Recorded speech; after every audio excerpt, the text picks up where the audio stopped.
یعنی مومن اور کافر کی مثال اندھے بہرے اور دیکھنے سننے والے جیسی ہے. یعنی کافر کیا ہے؟ اندھا ہے، بہرا ہے، اور مومن کیا ہے؟ دیکھنے اور سننے والا ہے. کیا یہ دونوں مثالوں میں برابر ہیں؟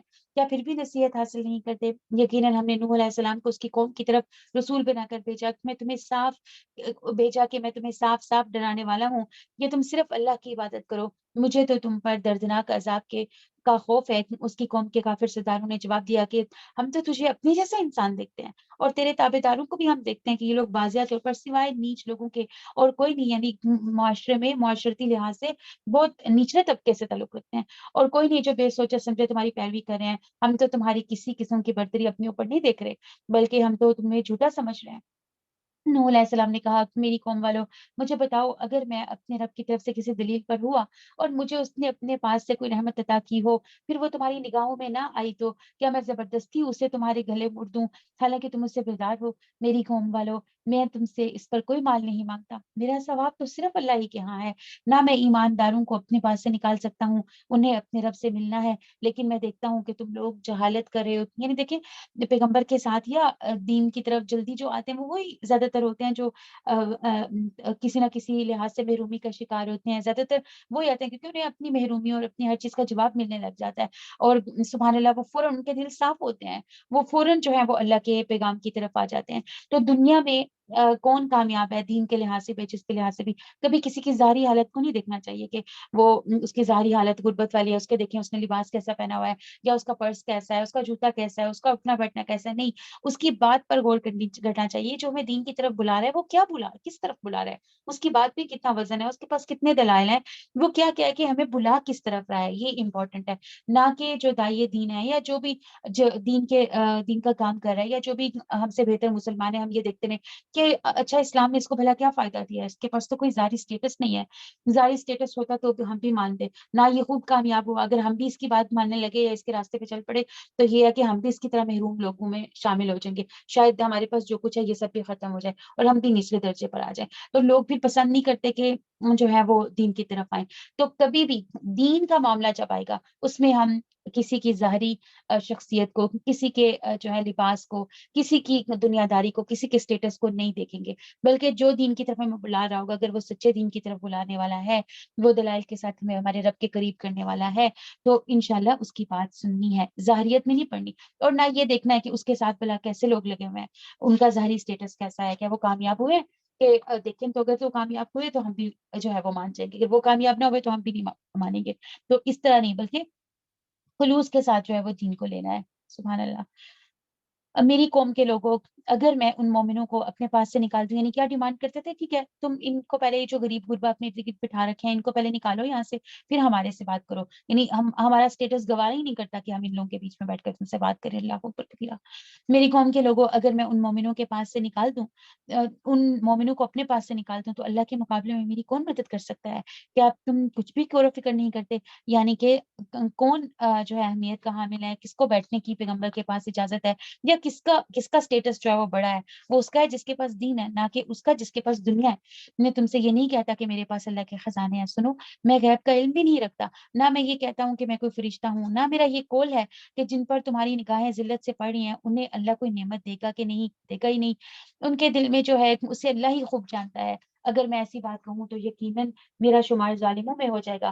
قوم کے لوگوں نے کہا، اے نوح، تو نے ہم سے بحث کر لی اور خوب بحث کر لی. اب اگر تو سچا ہے تو جس چیز سے ہمیں ڈرا رہا ہے، دھمکا رہا ہے، وہ لے آ ہمارے پاس. نوح نے جواب دیا کہ اس سے بھی اللہ ہی لائے گا، اور اگر وہ چاہے، اور ہاں تم اسے ہرانے والے نہیں ہو، تمہیں میری خیرخواہی کچھ بھی نفع نہیں دے سکتی، جو میں کتنی ہی تمہاری خیرخواہی کیوں نہ چاہوں. اگر اللہ کا ارادہ تمہیں گمراہ کرنے کا ہو، وہی تم سب کا پروردگار ہے اور اسی کی طرف تم لوٹائے جاؤ گے.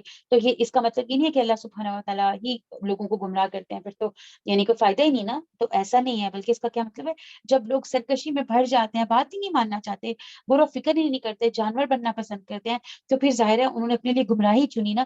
تو اللہ سبحانہ و تعالیٰ سے جو جس راستے کی طلب کرتا ہے، جس راستے پہ بڑھنا چاہتا ہے، جس راستے کی طرف قدم اٹھاتا ہے، اللہ سبحانہ و تعالیٰ اسی راستے کو پھر اس کے لیے آسان کر دیتے ہیں. ایسا نہیں کہ دکھاتے نہیں ہے.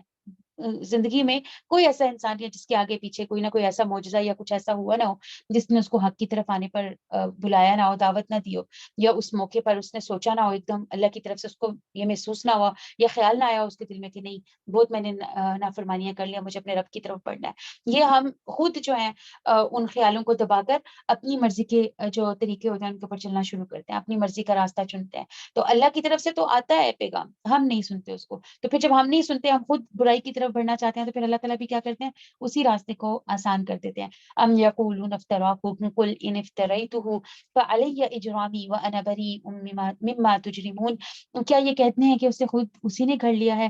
تو جواب دے کہ اگر میں نے اسے گھڑ لیا ہو تو میرا گناہ مجھ پر ہے اور میں ان گناہوں سے بری ہوں جو تم کر رہے ہو۔ نوح کی طرف وہی بھیجی گئی کہ تیری قوم میں سے جو ایمان لا چکے ہیں ان کے سوا اور کوئی اب ایمان لائے گا ہی نہیں، بس تو ان کے کاموں پر غمگین نہ ہو اور ایک کشتی ہماری آنکھوں کے سامنے ایک اور ہماری وحی سے تیار کر، اور ظالموں کے بارے میں ہم سے کوئی بات چیت نہ کر، وہ پانی میں ڈوبو دیے جانے والے ہیں۔ وہ نوح کشتی بنانے لگے، ان کی قوم کے جو سردار ان کے پاس سے گزرتے ہیں وہ ان کا مذاق اڑاتے، وہ کہتے گزرتے تھے وہ ان کا مذاق اڑاتے، وہ کہتے اگر تم ہمارا مذاق اڑاتے ہو تو ہم بھی تم پر ایک دن ہنسیں گے جیسے تم ہم پر ہنستے ہو۔ تمہیں بہت جلد معلوم ہو جائے گا کہ کس پر عذاب آتا ہے جو اسے رسوا کرے اور اس پر ہمیشگی کی سزا اتر آئے۔ یہاں تک کہ جب ہمارا حکم آ پہنچا اور تنور ابلنے لگا، ہم نے کہا کہ اس کشتی میں ہر قسم کے جانداروں میں سے جوڑے یعنی 2 جانور، ایک نر اور ایک مادہ سوار کر لے، اور اپنے گھر کے لوگوں کو بھی سوائے ان کے جن پر پہلے سے بات پڑ چکی ہے، اور سب ایمان والوں کو بھی اس کے ساتھ ایمان لانے والے بہت ہی کم تھے۔ سبحان اللہ۔ تو کہا جاتا ہے تقریباً 80 لوگ تھے جو حضرت نوح علیہ السلام پر ایمان لائے تھے۔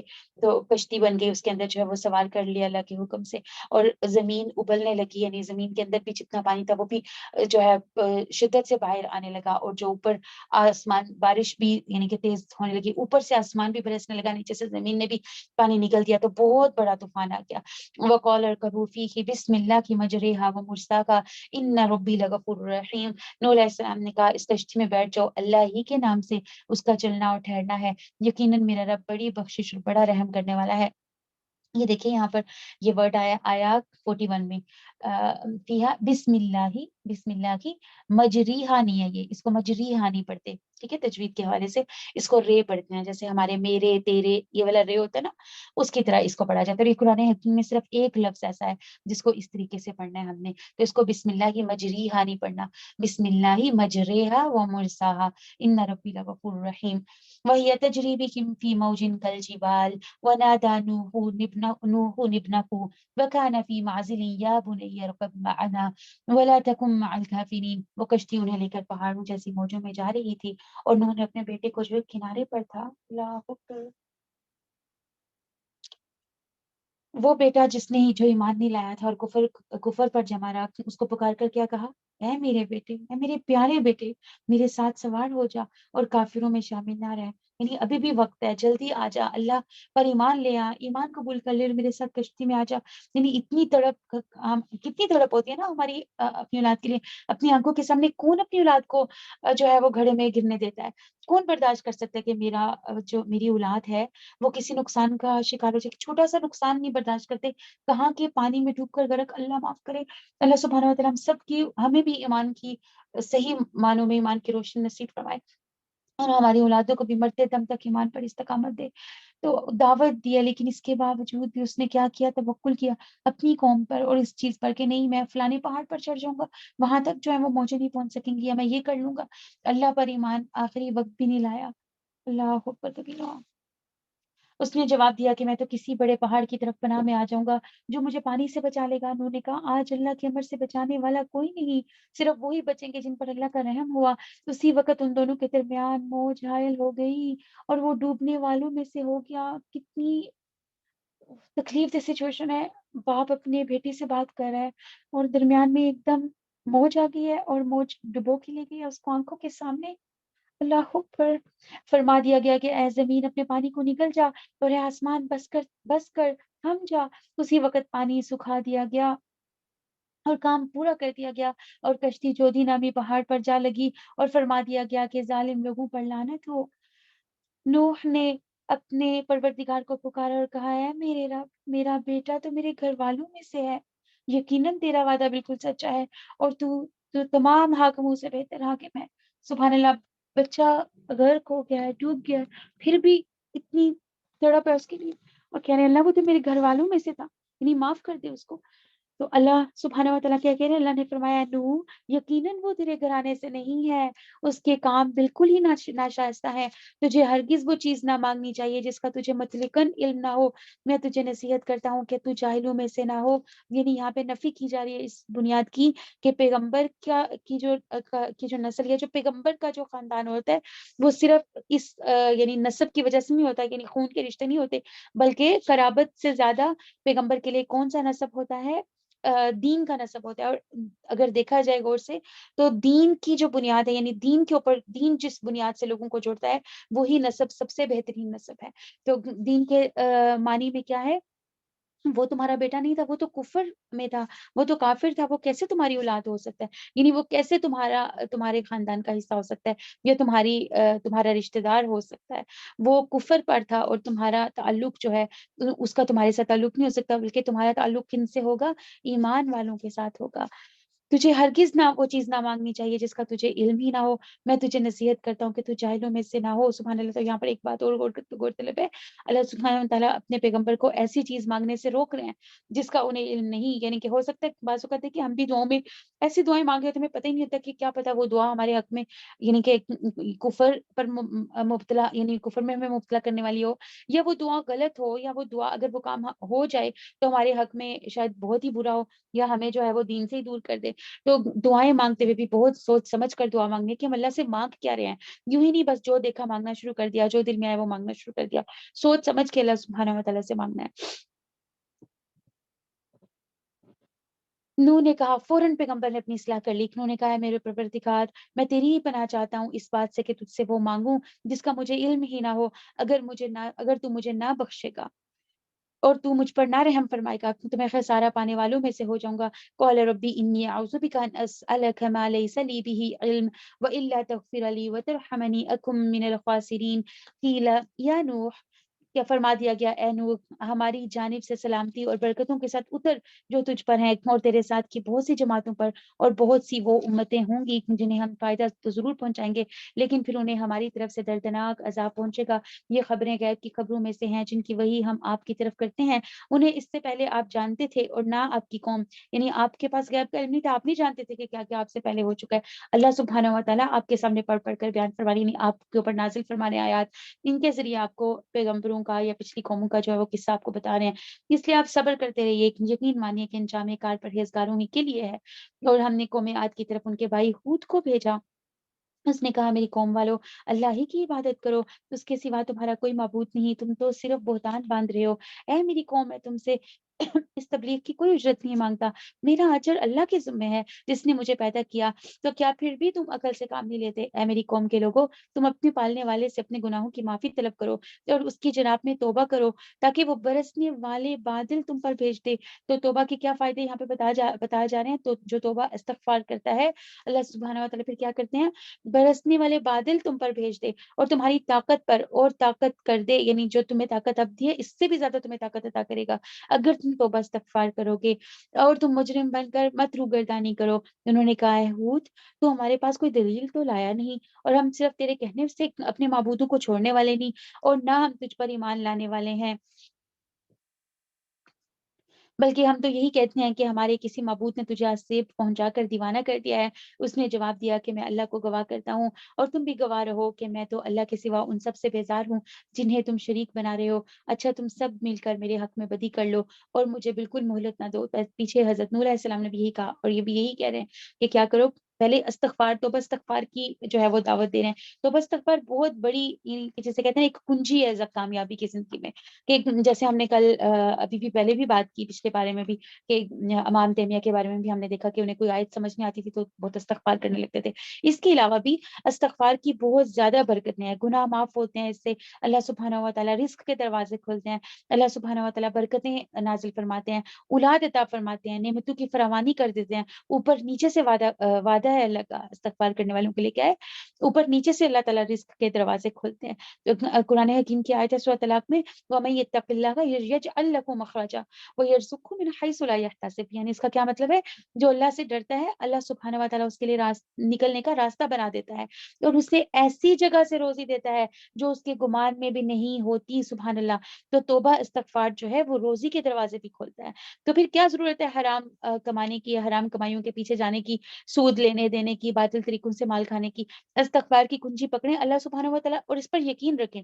اللہ سبحانہ و تعالیٰ خود حلال روزی کے ایسے ایسے دروازے کھولیں گے کہ اللہ تعالیٰ خود کہہ رہے ہیں ایسے ایسے ذرائع، ایسے ایسے راستوں سے، ایسے ایسے دروازوں سے روزی پہنچاؤں گا کہ انسان کو اس کا گمان بھی نہیں ہوگا کہ مجھے ایسے بھی مل سکتا تھا. سبحان اللہ. تو ضرورت کیا ہے مانگنے کی، ضرورت کیا ہے استغفار کرنے کی. آپ دیکھیں، آپ کسی کو کہیں نا کہ کوئی اگر اپنا مسئلہ بیان کرے کوئی کہ نا آپ استغفار کی کثرت کیا کریں، تو وہ کہیں گے کہ یعنی یہ مجھے کیا کہہ رہے ہیں، میں کوئی گناہ گار ہوں، یعنی یہ شاید مجھے بہت گناہ گار سمجھ رہے ہیں، یہ سمجھتے ہیں کہ میں بڑا گناہوں کا پتلا ہوں، میں ہر وقت گناہ کرتا رہتا ہوں تو اس لیے مجھے توبہ استغفار کا کہہ دیا. نہیں، یہ تو نبی صلی اللہ علیہ وسلم اپنے پیارے صحابہ کو بھی کہا کرتے تھے اور دیکھیں ہر پیغمبر اپنی قوم کو کرنے کو کہا ہے. یہ تو ایک یعنی ابھی ہمیں اندازہ ہو جانا چاہیے کہ یہ ایک کنجی ہے کامیابی کو پانے کی. جتنا زیادہ استغفار بڑھے گا اتنا ہی زیادہ انشاءاللہ عز و جل اللہ سبحانہ و تعالیٰ کامیابیوں کے، رزق کے، آسانیوں کے، خیر و برکت کے دروازے کھولیں گے. ان نقول الا اتراک بعد الہتنا بالسوء. بلکہ ہم تو یہی کہتے ہیں کہ ہمارے کسی معبود نے تجھے عذاب پہنچا کر دیوانہ کر دیا ہے. اس نے جواب دیا کہ میں اللہ کو گواہ کرتا ہوں اور تم بھی گواہ رہو کہ میں تو اللہ کے سوا ان سب چیزوں سے بیزار ہوں جنہیں تم شریک بنا رہے ہو. اچھا تم سب مل کر میرے حق میں بدی کر لو اور مجھے بالکل مہلت نہ دو. میرا بھروسہ صرف اللہ پر ہے جو میرا اور تم سب کا پروردگار ہے. جتنے بھی زمین پر چلنے پھرنے والے ہیں سب کی پیشانی وہی تھامے ہوئے ہے. یقیناً میرا رب صحیح راستے پر ہے. بس اگر تم روگردانی کرو تو کرو، میں تو تمہیں وہ پیغام پہنچا چکا جو دے کر مجھے تمہاری طرف بھیجا گیا تھا. میرا رب تمہارے قائم مقام اور لوگوں کو کر دے گا اور تم اس کا کچھ بھی نہ بگاڑ سکو گے. یقیناً میرا پروردگار ہر چیز پر نگہبان ہے. اور جب ہمارا حکم آ پہنچا تو ہم نے خود کو اس کے مسلمان ساتھیوں کو اپنی خاص رحمت سے نجات فرمائی اور ہم نے اس کو سخت عذاب سے بچا لیا. یہ تھی قوم عاد جنہوں نے اپنے رب کی آیتوں کو انکار کیا اور اس کے رسولوں کی نافرمانی کی، اور ہم ہر سرکش نافرمان کے حکم کی نافرمانی کی اور ہر ایک سرکش نافرمان کے حکم کی تابعداری کی. دنیا میں بھی ان کے پیچھے لعنت لگا دی گئی اور قیامت کے دن بھی دیکھ لو قوم عاد نے اپنے رب سے کفر کیا. ہود کی قوم عاد پر دوری ہو اور قوم سمود کی طرف ان کے بھائی صالح کو بھیجا. اس نے کہا کہ اے میری قوم، تم اللہ کی عبادت کرو، اس کے سوا تمہارا کوئی معبود نہیں ہے. اسی نے تمہیں زمین میں پیدا کیا اور اسی نے زمین میں تمہیں بسایا ہے. بس تم اس سے معافی طلب کرو اور اس کی طرف رجوع کرو. بے شک میرا رب قریب اور دعاؤں کا سننے والا، دعاؤں کو قبول کرنے والا ہے. انہوں نے کہا اے صالح، اس سے پہلے تو ہم تجھ سے بہت کچھ امیدیں لگائے ہوئے تھے، کیا تو ہمیں ان کی عبادتوں سے روک رہا ہے جن کی عبادت ہمارے باپ دادا کرتے چلے آئے ہیں؟ ہم تو اس دن میں حیران کن ہمیں تو اس دن میں حیران کن شک ہے جس کی طرف تو ہمیں بلا رہا ہے. اس نے جواب دیا کہ اے میری قوم کے لوگوں، ذرا بتاؤ تو اگر میں اپنے رب کی طرف سے کسی مضبوط دلیل پر ہوا اور اس نے مجھے اپنے بعد سے رحمت عطا کی ہو، پھر اگر میں نے اس کی نافرمانی کر لی تو کون ہے جو اس کے مقابلے میں میری مدد کرے گا؟ تم تو میرا نقصان ہی بڑھا رہے ہو. اور ہے میری قوم والو، اپنی اللہ کی بھیجی ہوئی اونٹنی ہے جو تمہارے لیے ایک معجزہ ہے، اب تم اسے اللہ کی زمین میں کھاتی ہوئی چھوڑ دو اور اسے کسی طرح کی ایذا نہ پہنچاؤ ورنہ فوری عذاب تمہیں پکڑ لے گا. پھر بھی ان لوگوں نے اس اونٹنی کے پاؤں کاٹ ڈالے. اس پر صالح علیہ السلام نے کہا کہ اچھا تم اپنے گھروں میں 3 دن تک تو رہ سو لو. یہ وعدہ جھوٹا نہیں، یعنی 3 دن کی مہلت دے دی گئی.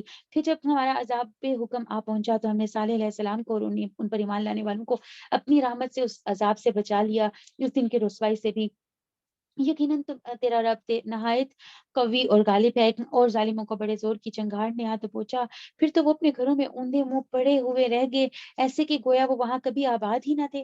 آگاہ رہو کہ قوم سمود نے اپنے رب سے کفر کیا.